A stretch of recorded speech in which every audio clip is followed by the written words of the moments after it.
Greetings! Here on the southern Oregon coast, near the mouth of the Pistol River. I'm taking a look at this big old rock here, often called Eagle Rock. And I'm here in search of the old Native American village of Chetlessenten. Hopefully I'm pronouncing that correctly. It was burned by white people during the Rogue River Wars in about mid-1850s.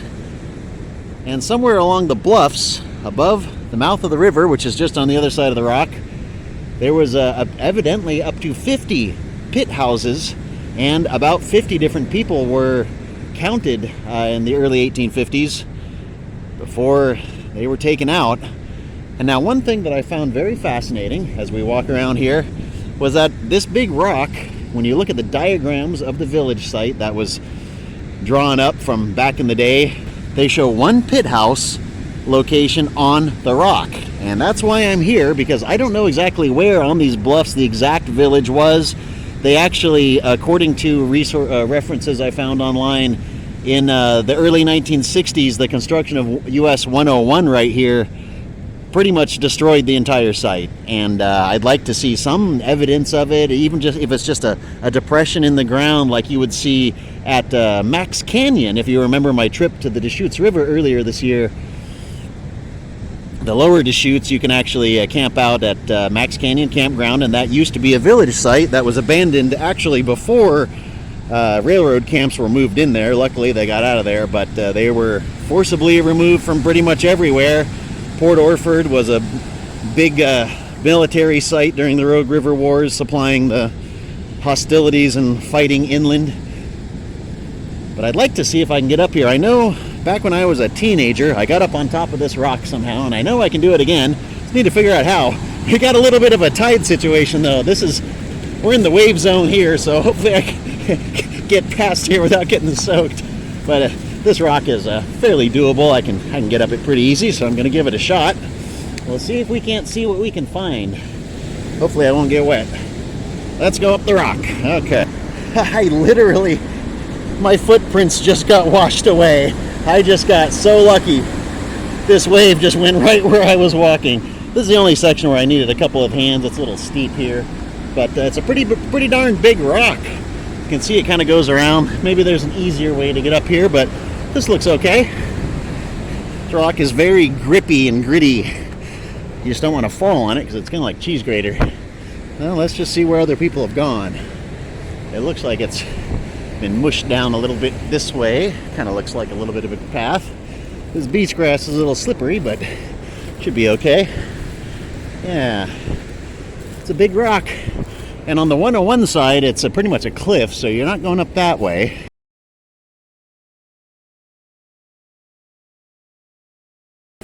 Okay. This is the sort of spot where when I see exposed stuff, you go, what if there are artifacts? Interesting. There could be. Hard to say. Would they be surface? Or would they be, oh, here we go, below the surface? Now, they show the pit as being right here on the north end of the rock, and that would be basically this. I don't know if this is a pit necessarily, but it's right on the north end. Gosh. Where would it have been? Now, the village would have been on the bluffs over here-ish. Couldn't tell you exactly where, but north of the mouth, you can just barely make out the mouth of the Pistol River there.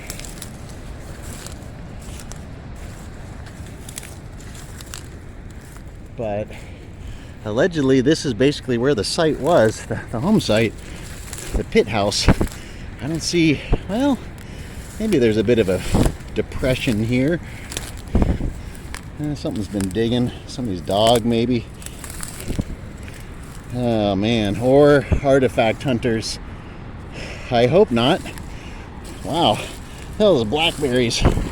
But this is basically where I'm standing, is basically where the map or the diagram of the site shows there was a pit house right here. Now I'm trying to picture myself living here, having a house right here. Like there's a cliff edge right there.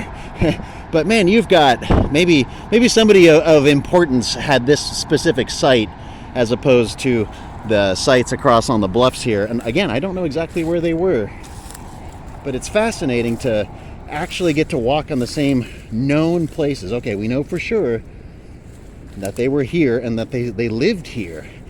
This was their home.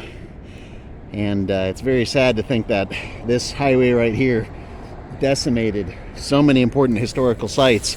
And whoa, I just sank right into a hole there. Boy, this is squishy ground. But this would have been it. Now, one of the interesting things was that they were pit houses, but they also used planks of wood that they would split apart using, wedges of bone or antler, that kind of thing. Oh man, I just went ankle deep in. There's holes all over the place here. Goodness. Whew. Okay, be careful. If you're gonna come here, watch out for the holes. But they actually, you think, okay, they used planks, but the planks for these homes were set vertically, which was kind of fascinating to me. And they set them into a baseboard with wooden pegs. That is cool. That is really cool. And there's all sorts of sites up and down the coast that were decimated and destroyed and wiped out by road construction, parking lot construction, and they're doing a little better job of preserving artifacts when they're found. But the problem is people coming to sites like this and digging holes looking for artifacts. This could be an artifact, I don't know. But this is not what you do with artifacts. You don't just grab them out of the ground.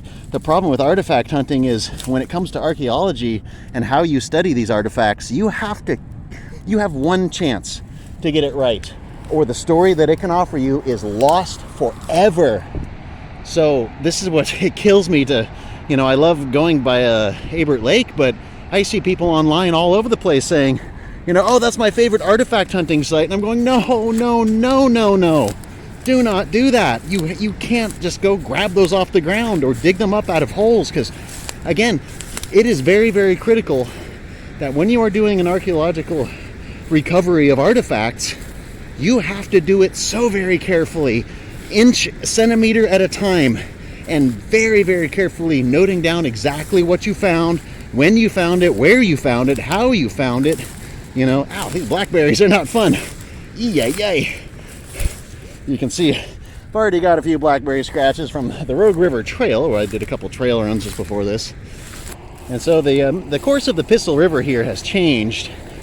You can see this big, huge tidal sort of estuary where all these massive amounts of driftwood logs have piled up in this huge pond. And I can actually see current pushing the foam in. There's a big tide right now. It's really flowing in. You can see a lot of driftwood floating around there. Goodness. But this was it. This was if I can say it correctly, Chetlessenten.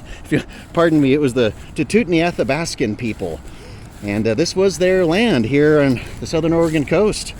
There's down at Lone Ranch Beach, was a site, that's down by Brookings, just north of Brookings. The dunes are beautiful. And they actually found bones of California condor there. It's like, wow, fascinating stuff. And there's a beautiful great blue heron taking off there, flying over some ducks. It's a lovely location. It's beautiful. And of course, the ocean was very, very productive to these people. They got the majority of their food from the ocean, their resources. I mean, even the vertebra of a whale they'd use as a stool because it was so big. Wow, you can really see the tidal action pushing things in. Man, that's amazing. It's really pushing in hard. There's a big tide. There's a lot of water coming in. There's some big waves. And the wind is actually coming out of the east, which is extremely rare for the coast. That hardly ever happens. But this is just a really neat place to kind of think, this is where they were tromping around. This rock existed. They could have come up here anytime they wanted to get a good view out on the ocean, like see if it's a good whitecappy day. But if they lived on the bluffs, then they wouldn't have had to worry about climbing the rock. They would have been, well out of the tide zone. But you wonder why not right on the beach? Well, those dunes right there are very, very smooth and sculpted by wind and water. So, being down here on the beach, you can see all this driftwood here didn't come accidentally. That's water took that there. So this is not a good place to be out here on the beaches. You got to get above the tide line. You got to get out of the waves. You got to get, at least some wind protection. Very interesting to come out to a place like this and try and connect and try and picture yourself as one of these people, walking around here. Is this what the plants look like? Is this what the landscape look like? You know, we know that we brought in the beach grass. We know yarrow is from Europe. We know narrow leaf plantain isn't supposed to be here. So it may not have looked like this very much. You know, some of the same animals were here. And as far as how they got here, hell, that's an interesting story in itself that I highly recommend you look into, because we're starting to think that some of our assumptions about the ancient peoples were a little bit wrong, such as the idea that wow, that was a good one there. Big old, there's like a shelf of sand that the waves are smashing into. That's cool. But the so-called land migration coming down through Beringia, that might not be quite how it happened. They're talking that maybe it was easier to come down the coast because they already had watercraft, for sure. We know that they had watercraft because they were able to take, you know, seaworthy boats over to the island of Japan 40,000 years ago. So obviously they could have come right down the coastline in canoes and seaworthy boats. It was a familiar environment, so it wasn't like, oh, where are we? No, it all looked familiar. Same plants and animals they're used to seeing in the marine and littoral zones. Getting back down, obviously you got to deal with the waves. You have to make sure you don't fall off a cliff. But one thing I would love to do is to actually be able to go find the original sites here and see what's actually left, because it's pretty clear that this pit house here, there's not really anything left other than maybe a slight depression in the soil. You can sort of see there's a little bit of a depression here, and this is where the map says it would have been. But why right here? Why not like over there or over there? But we don't know what this looked like back then, so hard to say. But 1856 till now, it's basically been us in charge of what this turns into. There's a lot of water hemlock. There's tons of water hemlock up here. That's not good. So this is basically our creation now, unfortunately. But you know, we got all our driftwood houses built up, you know, that kind of thing, and naturally our ocean full of microplastic and decimated species. Salmon runs far below their historic sizes. It's interesting to be here connecting with the old people, the ancient people, and it's also very, very sad to know what we've lost, not just due to our, you know, taker mentality, but due to people not caring about carefully excavating and recovering artifacts so that their story is told. You know, we only get one chance to recover artifacts before, you know, correctly, to make sure their story is told. Otherwise, it's just an arrowhead, and you have a story of where it came from, but you can't prove it. You know, that's kind of the big thing, is carefully documenting where it came from. But here at the mouth of the Pistol River, there's not a whole lot to see left, other than maybe a little bit of the depression there and a bunch of modern development, and the sad ghosts of massacres and burned villages. Kind of gives me a sinking feeling that I don't like very much. I'm going to be looking at some other sites up and down the coast here over in the foreseeable future, and hopefully it won't be as depressing, but it hopefully will be as interesting.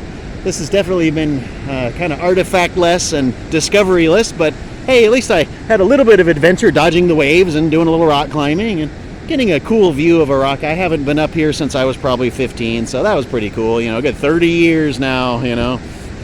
But if you wanted to come up here, you know, just make sure you dodge the waves, be careful climbing up here, and please don't take anything, and please leave no trace. That's all I ask. But I better get on to my next campsite here, which means I need to head north.